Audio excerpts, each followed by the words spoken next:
Carol, when you look at those players, like for like with United, only Bruno, in my opinion, would get into the first 11 of Spurs. Gary Neville, former Manchester United captain, a legend of the club. You wouldn't really know it by how he speaks about United in the press. I'll tell you what, his comments on the overlap this week about the Spurs 11, the United 11, the players he took or would take into it, it's kind of made me do that.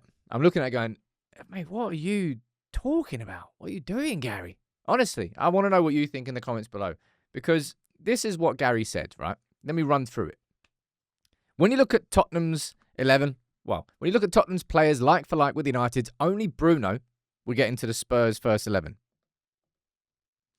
That was his comments. And I'm thinking, I would choose every single Spurs player over United's in the final. I'd be like, maybe that's kind of taken out of context. Let's see what the actual full quotes were. So I went and I watched the video, and this is what he said.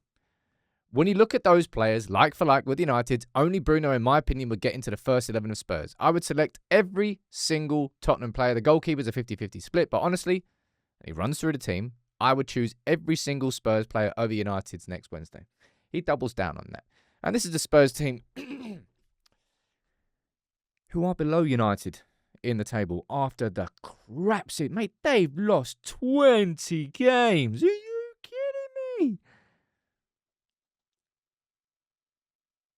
Unreal. I genuinely, I'm shocked by it, right?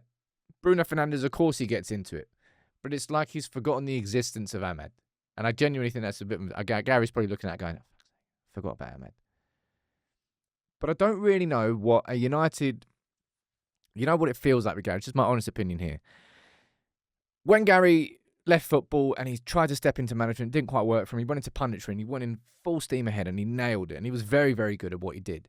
As he's grown into his businesses, his mind is elsewhere. He's distracted and he's in a little bit of football and then out of football, and in a bit and out a bit. And he's got so many things going on now.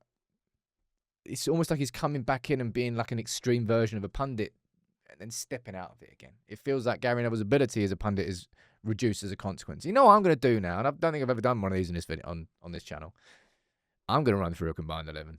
I'm going to see what players that I would pick. Now, would I switch Vicaria for Onana? No. I don't think Vicaria is an incredible goalkeeper, but my personal belief in Onana has gone. You know what I would do, because I genuinely think it would actually suit the teams better? I'm switching to a 3-5-2. Let's have a little bit of fun, and let's run through this. Mickey van der Ven, I really do like him. I keep him in the team. Romero.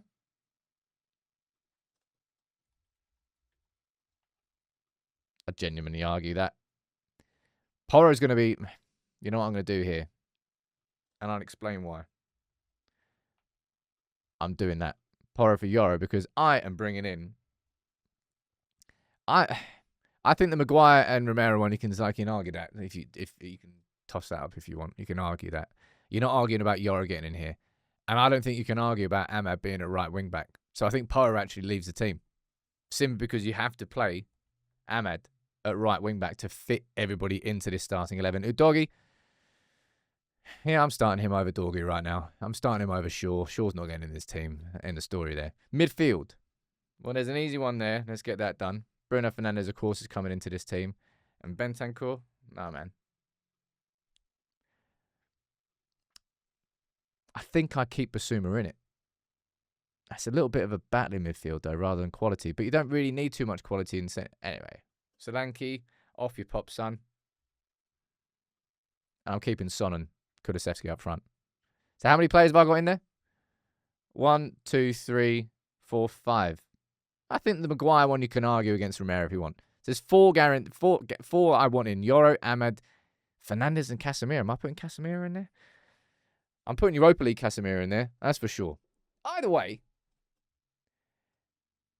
it just feels a bit disappointing. I think that's the only way I could describe it. I look at it and go, I'm like, what are you doing, Gary?